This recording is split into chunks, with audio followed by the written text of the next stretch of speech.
ठाकुर जी किसी जगह मंदिर में बाहर किसी तीर्थ में मिले न मिले, पर इतना पक्का है जहाँ नाम संकीर्तन होगा। और संकीर्तन का मतलब संकीर्तन ही होना चाहिए, डिस्को भंगड़ा नहीं होना चाहिए।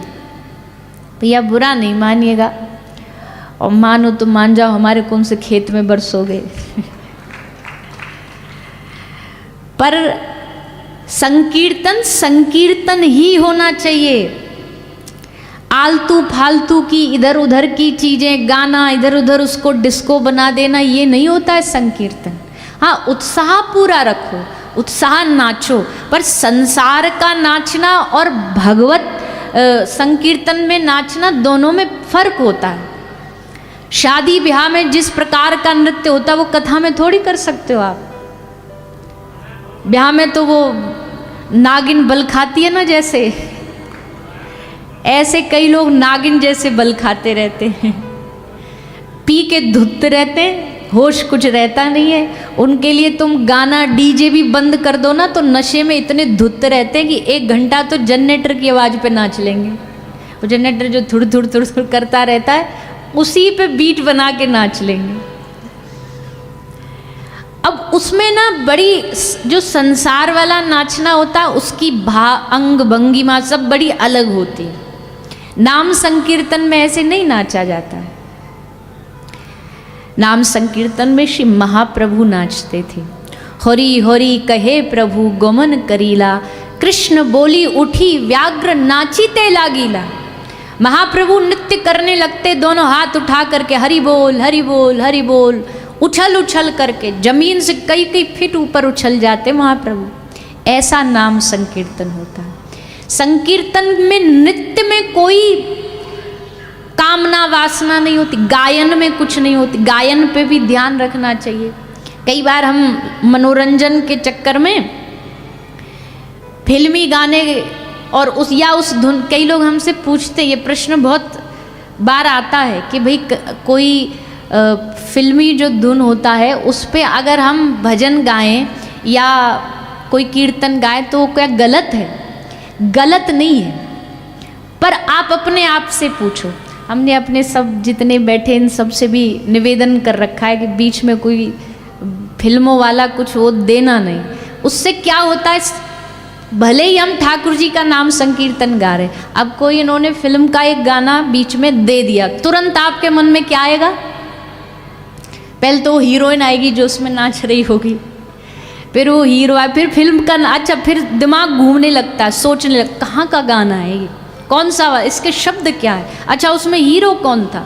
अपने आप ना चाहते हुए 2 सेकंड में मन कथा से निकल करके वहाँ पहुँच जाएगा। और दूसरी बात, जब उसकी कई शब्द, क्योंकि संगीत तो संगीत होता, ऐसा नहीं हम फिल्मी गाने नहीं सुनते, जो संगीत अच्छा हम भी सुनते हैं, पर उसमें अंतर क्या है? अंतर एक सबसे बड़ा ये है कि जब उसको लिखा गया, उसके शब्द लिखे गए, तो शब्द लिखते समय उसमें एक नायक और नायिका का ध्यान किया गया कि एक लड़का एक लड़की, एक पुरुष एक स्त्री उसके लिए गा रहा है, तो वो भाव उस लेखनी में भी आ जाते हैं। और वही भाव अगर मीराबाई लिखती हैं, तो मीराबाई ने जब पद लिखा तो उनके मन में, उनके भाव में कौन चल रहा था? बोलिए ना, श्री गिरधर, श्री ठाकुर जी चल रहे हैं। सूरदास जी जब पद की लेखनी लिख रहे हैं तो उनके भाव में, उनके मन में कौन है? ठाकुर जी नृत्य कर रहे हैं, ठाकुर जी चोरी कर रहे हैं, मैया के सामने हाथ में लोनी घी मक्खन लेकर के ठाकुर जी सबरे आंगन में घूम रहे हैं। वो लीला चिंतन करते हुए वो लेखनी लिखी गई, इसलिए उसका भाव भी उसमें आ गया। वही भाव अगर आप गाओगे तो आपके भीतर भी वो भाव अपने आप जागृत होगा।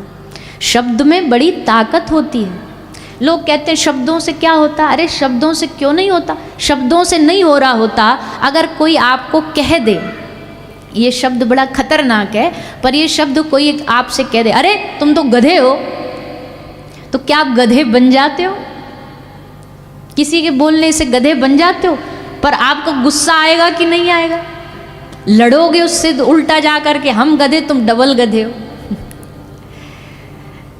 आप क्यों, अब कोई कहे अरे शब्द ही तो है, शब्द के बोलने से तुम थोड़ी बन जाते हो, पर शब्द की ताकत देखो। शब्द सर फुड़वा दे एक दूसरे का। शब्द में कितनी बड़ी ताकत होती है।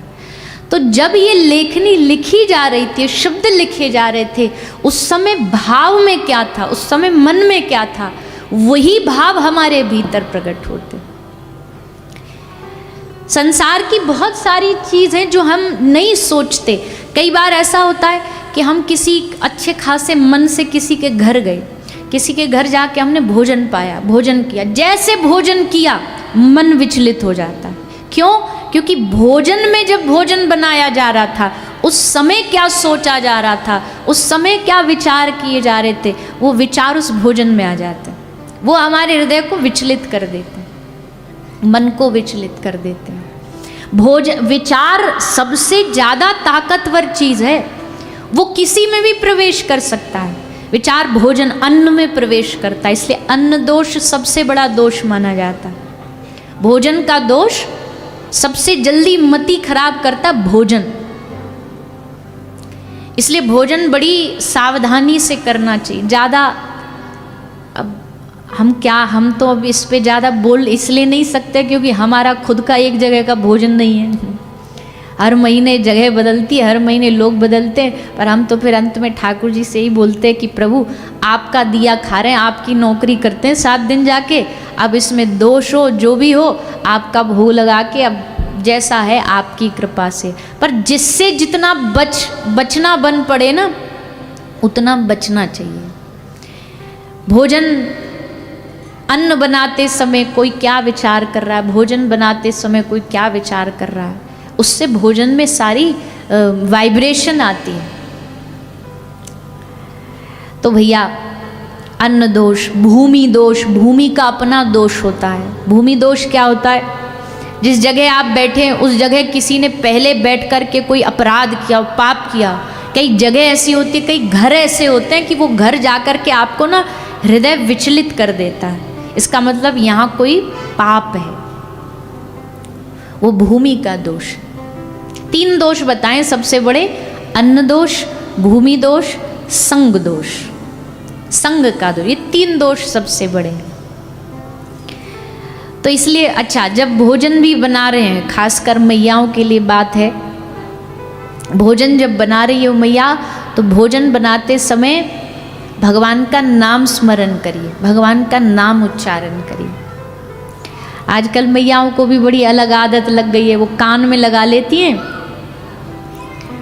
हेडफोन छोटे वाले वायर वाले, और बस नाचती नाचती उस पर फिल्मों के गीत गाती गाती और फिर भोजन बनाती रहती है। तो ऐसा नहीं, भोजन बनाते समय कान में अच्छा लगाना तो नाम संकीर्तन सुनो, भगवान का कीर्तन श्रवण करो। तो संकीर्तन, हम ये बात इसलिए बोल रहे थे कि आज के समय में संकीर्तन बाबा श्याम के तो खूब ही होते हैं, पर अपनी मर्यादा, अपनी सात्विकता को कभी भी खोना नहीं चाहिए। अपनी सात्विकता बनाए, शुद्ध भगवान के लिए किया जाए। कोई भी उत्सव हो, क्या होता है ना, जब कोई भी उत्सव में भगवान साइड हट कर के केंद्र कुछ और बन जाता है, तो फिर उस उत्सव में फिर भगवान नहीं रहते, फिर उस उत्सव में दुनियादारी रहती, भगवान नहीं रहते। जब तक आपके उत्सव का केंद्र केवल भगवान नहीं होंगे, केवल ठाकुर जी नहीं होंगे, तब तक उत्सव का आनंद भी नहीं आएगा। तो खूब नाम संकीर्तन हो, खूब भजन संध्या हो, खूब कथाएं हो, पर उद्देश्य सबका अच्छा हो। नाम संकीर्तन, भगवान के नाम का, कीर्तन का खूब महत्व है। आप घर में भी अगर अच्छा, ऐसे नाम कीर्तन सार्वजनिक तो कभी कभी होते हैं, कभी कभी मिलते हैं, पर घर में तो नाम संकीर्तन रोज ही किया जा सकता है। घर में कीर्तन करने में कौन सा महंगा हमारा खर्चा लगता है। परिवार में 4 लोग बैठ जाओ, एक को मजीरा बजाना, मजीरा बजा लो, कई को ढोलक बजाने आते ढोलक बजा लो, कछु नहीं आता तो ताली बजा लो, ताली बजा बजा के नाम संकीर्तन करो। 5 मिनट घर में नाम संकीर्तन 5-10 मिनट कर लेना चाहिए। अगर घर में हो, समय है तो जरूर करना चाहिए। उससे पूरे घर का वातावरण, वायु भी शुद्ध होती है। आसपास भी कोई राह चलता, किसी के कान में अगर नाम चला गया तो उसका भी कल्याण हो जाता है। और सोए हुए को जगाने का एक ही रास्ता है, ऊंचा बोल करके आवाज दे के उसका नाम बुलाओ। कोई सो रहा हो और ऊंचा आवाज में आप कहो, ए भैया सुन तो, उसका नाम लेकर के तो तुरंत जग जाएगा। वैसे ही जब थोड़ी ऊंची आवाज में उच्चारण कर कीर्तन करते हुए जब भक्त भगवान को बुलाता है ना, तो भगवान तुरंत उसके सामने आकर के प्रकट हाजिर हो जाते। बोलिए, आपने बुलाया हमें, इसलिए नाम संकीर्तन है। इसलिए हमें अचानक से याद आया, क्योंकि आप सब बाबा श्याम के भक्त हैं और यहाँ कीर्तन भी हर वर्ष होता ही है, कई वर्षों से कथा भी हो रही है और कीर्तन तो कई वर्षों से हो रहा है। तो कीर्तन की मान मर्यादा, सात्विकता बनाए रखनी चाहिए। कीर्तन में जाएं तो एकदम हृदय भीग करके आना चाहिए, वहाँ से डूब करके आना चाहिए। उसका रस ऐसा होना चाहिए कि वो आपके दिमाग से जाए ही ना, वो आपके हृदय में उतर जाए। और देखो, अच्छा नाचना गाना तो आपको क्लब में भी मिल जाएगा, पर उस जगह पर आपको उसी समय तो खुशी मिलेगी, उसी समय तो सुख मिलेगा, पर घर जाकर के सुख नहीं मिलेगा। घर जाके, और जो ज़्यादा पार्टी वार्टी करके आते हैं ना लोग, वो घर जाकर के तो उनके मुरझाए हुए चेहरे घर जाते हैं। और वहीं आप किसी भगवान नाम कीर्तन में जाए हुए व्यक्ति को देखो, वो जब वहाँ से लौटेगा ना, तो चेहरा उसका एकदम खिला हुआ, आनंद में डूबा हुआ, जैसे कुछ पाके आया, जैसे कुछ प्राप्त करके आया। ऐसा भाव हरि नाम संकीर्तन से प्रकट होता है। तो बाबा श्याम, वैसे भी हमने कल महाभारत की कथा सुनाई तो नहीं, क्योंकि समय उतना नहीं था, पर महाभारत के एक विशेष जो श्री बर्बरीक जी हुए, उन्हीं का ये धाम है, साथ पास में चुलकाना धाम, जहाँ पर शीश दान किया। कुरुक्षेत्र भी क्योंकि पास ही है, इसी भूमि पर खड़े होकर के, और क्या सुंदर भाव है भैया। पूरे युद्ध को देखते रहे श्री बर्बरीक जी, और जब अंत में पूछा गया उनसे कि आपने क्या देखा, भगवान ने पूछा कि तुमने क्या देखा, किसने किसको मारा, तो हंस करके बोले कि सब नाटक कर रहे थे, किसी ने किसी को नहीं मारा, सब ऐसे ही हाथ पांव मिला रहे थे, सब नाटक कर रहे थे। बस एक सुदर्शन चक्र था, जिस चक्र ने जाकर के सबका उद्धार किया, सबका कल्याण किया। भगवान ने कहा, हाँ तुमने देखा असली युद्ध, तो बाकी तो ये सब ऐसे ही है, असली युद्ध तो तुमने देखा। तो ऐसा ये धाम जहाँ पता लगा कि वास्तविकता में करने वाले तो ठाकुर जी थे। और होता भी यही है भैया, जीवन के युद्ध में जब तक धनुष बाण अपने हाथ में लिए खड़े रहोगे ना, तब तक भगवान दूर ही खड़े रहेंगे, भगवान नजदीक नहीं आएंगे, भगवान दूर ही रहेंगे। लेकिन जिस दिन उस धनुष बाण को भगवान के चरणों में छोड़ दोगे कि प्रभु हमारे बस की नहीं है इस दुनिया से लड़ना, दुर्गुणों से लड़ना हमारे बस की नहीं है। आज तक लड़ते आए कि क्रोध पे विजय प्राप्त कर लेंगे, काम पे विजय प्राप्त कर लेंगे, लोभ पे विजय प्राप्त कर लेंगे, पर क्या कर पाए? इतना जीवन निकल गया, क्या दुर्गुणों को भगा पाए अपने जीवन से? आज भी दुर्गुण बैठे हृदय में, तो कैसे भागेंगे? ये प्रभु एक ही रास्ता है, आप चाहोगे तो सब होगा, आप कृपा करोगे तो सब होगा। आपके चाहने से क्या नहीं हो सकता। अभी हम अच्छा बनने की खुद कोशिश कर रहे हैं, इसलिए अच्छा नहीं बन पाते। अच्छा बनना हमारे हाथ में नहीं है, समर्पण होना पड़ेगा ठाकुर जी को। भगवान की कृपा से, भगवान की अनुग्रह से तब हृदय परिवर्तन होता है। तो श्री पांडवों ने, अर्जुन ने भगवान को समर्पित कर दिया अपना जीवन, हार भी, जीत भी, आशा भी, निराशा भी, सुख भी, दुख भी। अच्छा चलो ये बताओ, आपने महाभारत पढ़ी, चलो पढ़ी नहीं, देखी होगी महाभारत, कथाओं में सुनी होगी। कभी आपने ऐसा सुना कि अर्जुन भगवान के पास जाके बैठा और जाकर के भगवान से बोला, प्रभु कुछ भी हो जाए युद्ध जितवा दो हमको? ऐसा कभी आपने सुना? हमने तो नहीं सुना। आपने कोई अलग ही कोई कथा सुनी हो तो पता नहीं है। हमने तो ना पढ़ा ना सुना कि अर्जुन ने भगवान से जाकर के ये कहा कि प्रभु युद्ध जितवा दो। हम क्या कहते हैं? हम अच्छा हमारा समर्पण देखो, हम भगवान से ये नहीं कहेंगे कि प्रभु हमारे लिए जो अच्छा है वो करो। उल्टा भगवान को हम बता करके आते, भगवान हे ठाकुर जी हमारे लिए इतना इतना इतना पैसा दे दो, कोई सोने का ये बिस्किट एक दिलवा दो, एक गाड़ी दिलवा दो ये वाली। तो ये हम भगवान को बता रहे हैं, हम भगवान को आज्ञा दे रहे हैं कि प्रभु ये कर दो। पर भगवान के जो भक्त हुए इन्होंने कभी भगवान को मार्गदर्शन नहीं किया कि आप ये कर दो हमारे लिए। उल्टा कहा कि प्रभु हम तो आपके हैं, आपको हराना है तो हार में भी खुश है, जितवाना है तो जीत में भी खुश है। आपकी इच्छा में हमारी इच्छा, हार भी गए तो भी उसमें राजी है, तब भी हम प्रसन्न हैं। ऐसा भक्त का भाव होता है भैया, ऐसा भक्त का भाव होता है। अर्जुन ने कभी भगवान से नहीं, हाँ मांगा, अर्जुन ने मांगा। क्या मांगा? जब महाभारत शुरू भी नहीं हुई थी तो भगवान ने बड़ी चतुरता से दुर्योधन और अर्जुन दोनों को अपने पास बुलाया कि भैया देखो अब युद्ध तो होना ही है, तुम रुकोगे तो है नहीं, तो एक काम करो मेरे पास आ जाओ, थोड़ा हम सेना का बंटवारा कर देते हैं, किसको कितने हाथी मिलेंगे, कितने घोड़े मिलेंगे, कितने सैनिक मिलेंगे, हम डिसाइड कर लेते हैं। तो बोले ठीक है कल आ जाना। समय दे दिया कि इस समय आ जाना सुबह 10 बजे। अब दुर्योधन ने सोचा कि पहले जाओ पहले पाओ वाला सिस्टम होगा, जितना जो जल्दी पहले पहुंच जाएगा उसको उतनी बड़ी चीज़ मिल जाएगी। तो दुर्योधन टाइम से 1 घंटा पहले ही आ गया।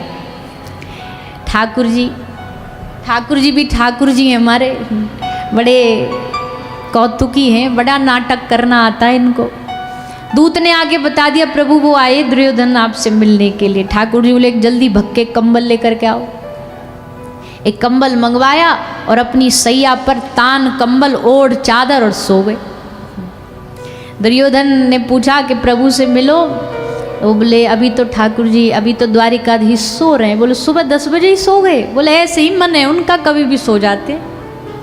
दुर्योधन बोला ना हम देखते हैं हमारे आने के बाद कैसे सो जाएंगे, हम देखते हैं। गया ठाकुर जी ने चद्दर और मुंह पे ऊपर पूरी ढक ली कि बिल्कुल भी मुंह दिखे ही ना हमारा। आया और आकर के भगवान के सिराने आकर के बैठ गया, मुखमंडल की ओर आके बैठ गया। ठाकुर जी समझ गए कि ये पहुंच चुके हैं, पधार चुके हैं, पर ये भी आज लंबी खींच गए। बोले बेटा तू बैठा रहे, हम भी आज आँख खोलेंगे नहीं जब तक अर्जुन नहीं आ जाएगा। तो ये बैठा रहा वहीं इंतजार में विराजमान है, वहीं बैठे बैठे ठाकुर जी सो रहे हैं आराम से। समय निर्धारित समय पर आए अर्जुन। आकर के अर्जुन भगवान के चरणों की ओर बैठ गए, चरणों में बैठ गए। ठाकुर जी ने देखा कि अब मेरा वाला जिसकी हमें इंतजार थी वो आ गया, चलो अब नाटक खत्म करते हैं। तो उठा अपनी चादर और एकदम ऐसे जमाई लेते भय उठे जैसे कोई कितनी गहरी नींद से जगे हो। आहा हा क्या बढ़िया नींद आई, आज तो पता ही नहीं चला, सुबह जगना भी है। अरे अर्जुन भैया आ गए तुम, हमें बता देते न, पहले सूचना दे देते, हम जग जाते, तुमने बताया नहीं हमको। अब सीधा अर्जुन को बुलाया, आवाहन किया तो पीछे से आवाज आई, हम भी बैठे हैं घंटा भर से यहाँ। पीछे वाला बोला तो ठाकुर जी ने अरे आप भी आए, अरे अरे आइए आइए पधारिए पधारिए, स्वागत है आपका, आप भी आइए। आ गए आप? बोले हाँ आपने समय दिया था तो आ गए। बताइए क्या चाहिए? अर्जुन ने कहा आप बताइए, आप निर्णय करिए क्या होना चाहिए। भगवान ने कहा देखो हमने सोच लिया पूरा, हमने 2 भाग कर दिए हैं। एक भाग में हम अपनी पूरी की पूरी सेना दे दिए, पूरी नारायणी सेना सौंप देंगे। एक हिस्से में हमारी पूरी नारायणी सेना सौंप देंगे और एक हिस्से में, बोले एक हिस्से में हम कृष्ण, और कृष्ण भी ऐसे नहीं, ना हम लड़ेंगे, ना हम कोई सुदर्शन चक्र उठाएंगे, ना हम कोई अस्त्र उठाएंगे, कुछ नहीं करेंगे। तो फिर करोगे क्या आप? बोले हम बस जिसके खेमे में रहेंगे, जिसकी पार्टी में, टीम में रहेंगे, हम बस उसका रथ चलाएंगे, इतना सा काम है हमारा बस। बोले प्रभु आप रथ चलाओगे? बोले हाँ, क्यों नहीं चला सकते। तो एक तरफ सेना और एक तरफ कृष्ण, निहत्था कृष्ण, बिना अस्त्र शस्त्र वाला कृष्ण। बताइए जी क्या चाहिए? पहले अर्जुन बोलेगा, ये छोटा है। दुर्योधन ने कहा लो गई भैंस पानी में, गया हाथ से। तो अब तो सेना गई और अब अर्जुन छोड़ेगा नहीं भैया। अब मौका जिसको पहले मिल गया मांगने का, तो क्यों सेना छोड़ेगा। तो अब तो मतलब आज ही निश्चित हो जाएगा कि हम हारेंगे, क्योंकि सेना गई हाथ से। अच्छा, अब ये बैठा बैठा हाथ जोड़ करके जितने भी, वैसे तो भजन कभी इसने किया नहीं, पर आज इसको सबरे देवी देवता याद आ गए कि हे देवी देवता जितने भी दुनिया में हो और हमने कोई अच्छे काम करे हो, हे सरस्वती मैया इस अर्जुन की जुबान पे बैठ जाना, कुछ उल्टा बुलवा देना, सेना ना मांग ले बस। आपके अलावा सारी दुनिया भी मिल जाए तो वो दुनिया भी नहीं चाहिए, केवल आप चाहिए। ठाकुर जी बोले हार गया तो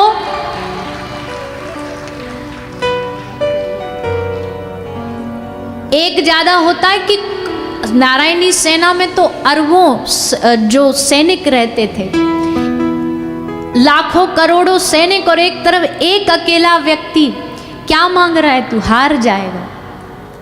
अर्जुन ने हंस के कहा अगर तुम्हें छोड़ करके सेना मांग ली तो कौन सा मैं जीत जाऊंगा? हो सकता है युद्ध जीत जाऊं, पर वो जीतने में जीतना नहीं है, वो जीत के भी हार है। और तुमको पाके अगर मैं हार गई प्रभु, मुझे आप चाहिए, मुझे आपका साथ चाहिए। तब जाकर के दुर्योधन की चैन में सांस आई कि हाँ बच गया। आज तो हमारी जितने भी देवी देवताएं सबने सुन ली, बढ़िया रहा, इसकी जुबान फिसली, पागल है, बाबरा है, क्या मांग रहा है, कृष्ण को मांग लिया।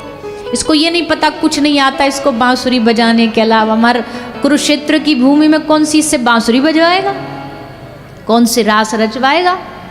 मन में बड़ा खुश है, पर हाँ बाहर से दिखाने के लिए ने मुंह लटका लिया, अरे राम राम राम, अरे मैं तो प्रभु आपको ही मांगना चाहता था, पर छोटा भाई है क्या, इसका भी दिल रखना पड़ता, कोई बात नहीं।